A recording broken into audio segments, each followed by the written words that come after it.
Is it just me, or is GTA 4 like the most awesome game ever? Ever! I don't know. I've never actually played GTA 4 or 3 or 2 or 1 really. I've never played GTA. Grand Theft Auto is just it's not my thing. Petty larceny, I'm all about that.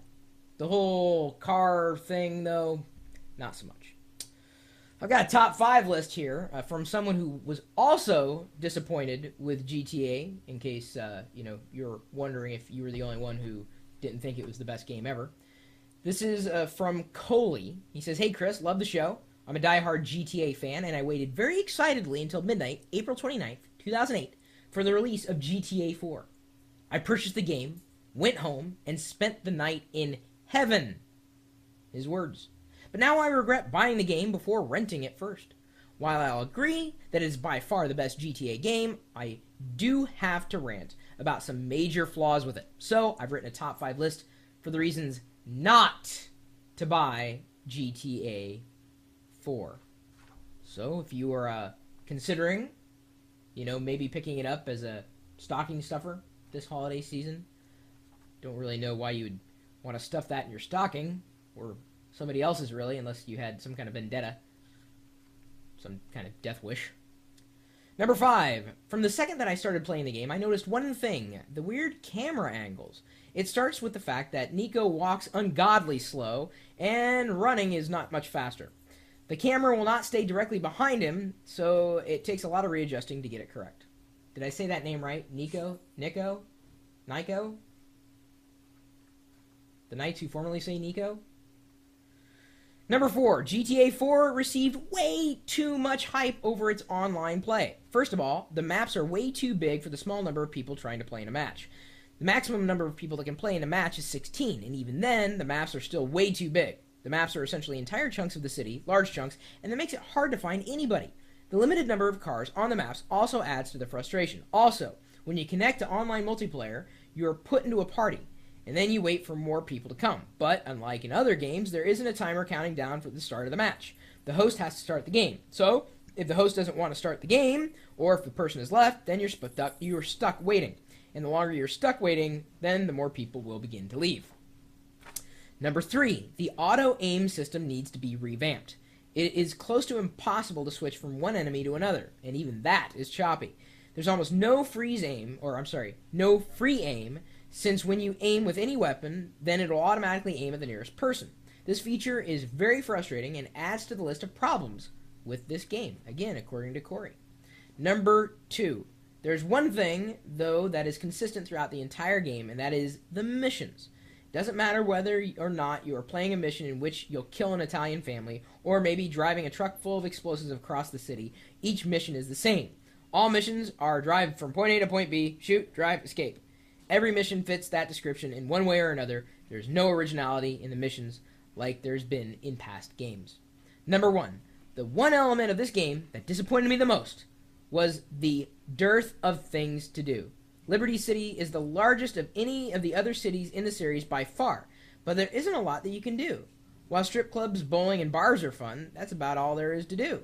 The Helo Tour gets old after a couple of times, and the top of Rotterdam Tower is only fun for a while.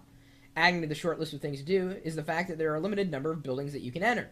In Star Junction, which is the accurate depiction of Times Square, there aren't any buildings that you can enter. No shops, restaurants, theaters, or any other entertainment centers. I don't understand why Rockstar would spend so much time building such an amazingly beautiful game with such accurate depictions of real-life places, but then leave us hanging with a limited amount of things to do with it. If I were to rate this game, I would rate it a 2 out of 5. The good aspects of this game just don't outnumber the problems. I still like the game very much, and I still like the GTA series in general, but I have to say that I was very disappointed in this game. Hopefully Rockstar will be able to fix some of these things in the next one. Thanks for taking your time to read this list. Coley. And the reason why I pointed this out was obviously not because I'm a GTA fan, because I've never played the game, but I thought this was a very well-constructed list of feedback. Very well. These are his perspectives. This is his belief. And I've always been the type of person that I really only complain about the things I care about. Because if I don't care about it, you're never going to hear me say a word. good or bad, about something. It's just the kind of person I am. When you hear me complain, then you know I care, because there's passion behind my complaints. Obviously, he cares too. He said it in the beginning and the end. He cares. He wants to see better. He is a fan of the game. And I would consider this a very, very well-constructed, I guess, bit of criticism of sorts. Obviously, someone who cares enough to write this out and share it with the rest of the community. I'm curious to know your perspective on GTA, the entire series, or maybe GTA 4, and how it compares to the rest of the Grand Theft Auto game series. If you've spent a lot of your life playing it, maybe even some of your life, or, if you have got a list of issues with maybe other popular game series, or maybe just anything out there in general, something that you're a fan of, because you can't just complain about something that you hate. That's pointless, okay, because we know that you hate it. You have to like something for us to take your complaints seriously. You have to care for us to care. My email address is chris@pirillo.com. You will never find me online playing this game. It's just not my thing. I'm just not into it. I don't care if you are. Awesome. Not my thing. I don't really play a lot of games unless they're, of course, casual games. Something I can pick up and put down. I've mentioned that several times. If you're a geek, you're welcome to join us at geeks.pirillo.com. A lot of gamers over there, too, as a matter of fact. A lot of people talking about hardware and software and the latest games and video cards. And every day, people are talking about this stuff either on geeks.pirillo.com or in the chat room that I've got here sewn into the video experience. This is a live video feed that's going out, and I record these videos live before they get sneezed out onto the internet. And I stream this video live 24 hours a day, 7 days a week, in conjunction with this chat room, which you are more than welcome to become a part of, at live.pirillo.com. We'll see you later.